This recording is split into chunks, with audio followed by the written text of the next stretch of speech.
All right, ladies and gentlemen, it's time for the pre-market PulseWave report with yours truly, the algo capitalist, aka the Vulcan, coming to you live from PulseWaveTrading.com, home of the world famous PulseWave price trigger reports. And this is for Sunday, September the 25th, 2022.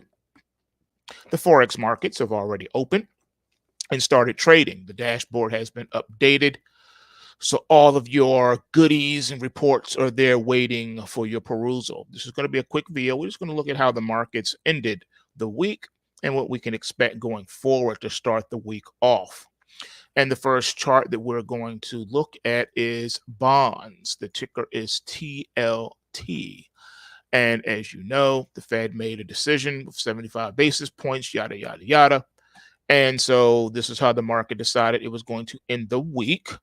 And as you can see here, the market ended in a neutral state after hitting a new 52-week low. I know, back-to-back new 52-week lows. Now, the nod, the edge, the bias is going to go to the bulls, actually. Looks like the market wants to start the week off with a rally alert. So we'll see what comes of that. But that's what we got to look forward to start the week off. All right, next up, taking a look at the US dollar. So as you know, the US dollar has powered itself up to a fresh new 52-week high. And this is the ticker UUP, and you see we gapped up to do it. So therefore, the gap that happened on Friday will need to be back and filled at some point. Also, we gapped up again on September the 21st and have not back and filled since. Likewise, we gapped up on September the 13th and have not back and filled since. The market would need to get down to at least $29.23 to fill that gap. The market closed at $30.32 on Friday. So you know the market does have a little bit of pullback to back and fill these two gap zones. But to start the week off, the market wants to start off with the bulls having the advantage. So the bias goes to the bulls for Monday. All right, taking a look now at, let's look at the euro yen, our proxy for the S&P 500 by way of forex. All right, so this market ended the week with the bears having gained the advantage. The market stopped short at the top of the Kumo cloud, which is showing a pretty solid support. However, the nod still goes to the bears to start the week off, as this market has the potential to fall out of the Kumo cloud and head south and head into free fall. You have a bearish pointer right here from August the 2nd. And it's a bearish pointer that happened on a rally alert bar. So go figure. But that's where the market more likely is headed, which means we can expect the market to come down and drop below $133.39. And we close at the 138 handle. So there's a significant downside risk there. So I think the play is to the south side. The bears get the nod there. All right, taking a look now at Bitcoin, looking at the futures. The market in Bitcoin and Ethereum is just consolidated over the weekend. All right, so the consolidation zone has not been breached in either. So to start the week off in the futures, we're going to give the nod here to the bulls, even though it's a neutral zone. So the market will be moving from a neutral zone, but it does have a rally alert. So that's why we give the slight nod to the bulls, but we have the potential for sideways action. Next up is looking at the Ethereum. Same thing with Bitcoin. They both consolidated over the weekend.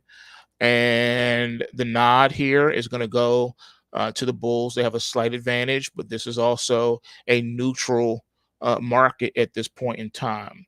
But because of the rally alert, we'll give the nod to the bulls to start the week off. Next up, taking a look here at gold by way of ticker GLD. And To start the week off, the bears get the nod as we hit a new 52-week low on Friday, and we gapped down. So the market will need to back and fill, but I think the advantage is still going to go to the bears right now. I know we have a gap that was created on September the 13th. It will need to be back and filled at some point, as well as what happened on Friday. So once the market decides that it has found bottom, you can expect the markets to at least come back to these 2 points, this point here and this point here. But for now, to start the week off, I have to give the nod to the bears in the gold market. As far as silver goes, the week managed to end with the bears in favor as well here. The nod's going to go to the bears to start the week off. Even though we gapped down on Friday, we do need to back and fill at some point. But to start the week off, we got this crash alert, so we give the nod to the bears to start the week off in silver. I know it's just looking bearish everywhere, isn't it? I know. Well, here's the Russell My Hustle. The ticker is IWM. And this market finished the week in the red. So we're going to give the nod to the bears here as well. We do have a back and fill that needs to be dealt with. But for now, I'm going to have to call it to the bears to start things off the week starting on Monday. All right. So that's pretty much it. I just wanted to show you guys a few of these markets, how they settled on Friday. And right now, the nod is going to go to the bears for most of these. But just keep in mind, because of the gap downs that happened on Friday, those gaps would need to be reconciled. And so with the gappage coming into play, a majority of markets are in the neutral zone. So don't think it's strange if the markets actually just drift sideways this week. Okay. It won't be a shock to us because of how the markets settled on Friday and how the crypto markets moved over the weekend, which is they didn't. So I'm expecting sideways consolidation for the next couple of days. Be prepared for anything. You know, in order to be prepared for anything, you're going to need the pulse waves. You're going to need to go to pulsewavetrading.com, take the 14-day challenge. You can sign up right now for free and trade alongside us for the next 14 days. See how much money you can make over these next 14 days of the free trial. That'll give you an idea of what you can expect moving forward. Let's see. Could get a gap up to start Monday, then crash Tuesday. Yeah, very much so. Sometimes the markets like to back and fill to start things off, and then they wants to move in a relative direction.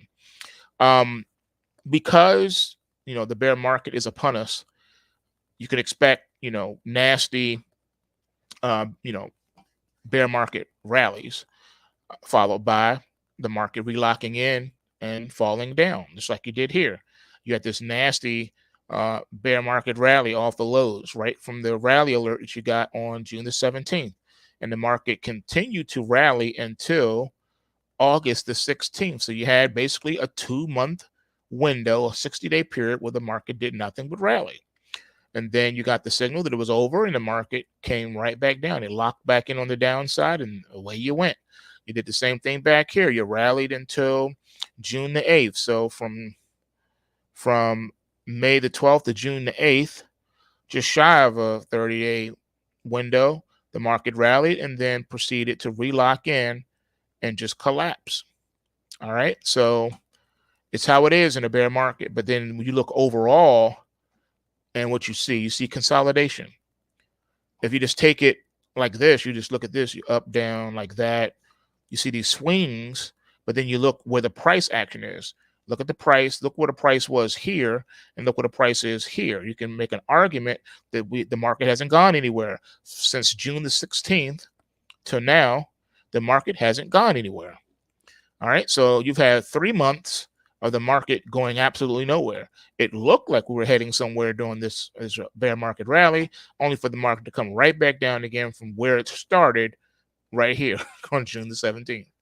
So we haven't gone anywhere at all. So the consolidation is real. But because you're in a bear market, the market can relock in and head way lower.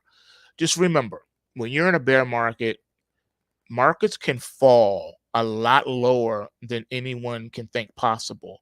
Just like in bull markets, markets can reach highs and heights that no one would think possible. So always remember that. As long as the trend is alive and well, you always have the potential to go lower in a bear market and higher in a bull market. Even during this rally period back here, this 2-month window, you were still in a bear market.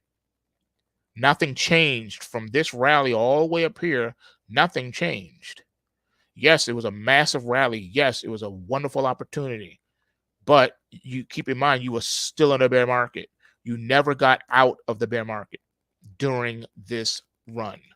So always keep that in mind. All right. And with that being said, you know what it is. Smash that like button. And remember, bulls make money, bears make money, and pigs get slaughtered. So remember to take what you can and give nothing back. And I am out. Peace.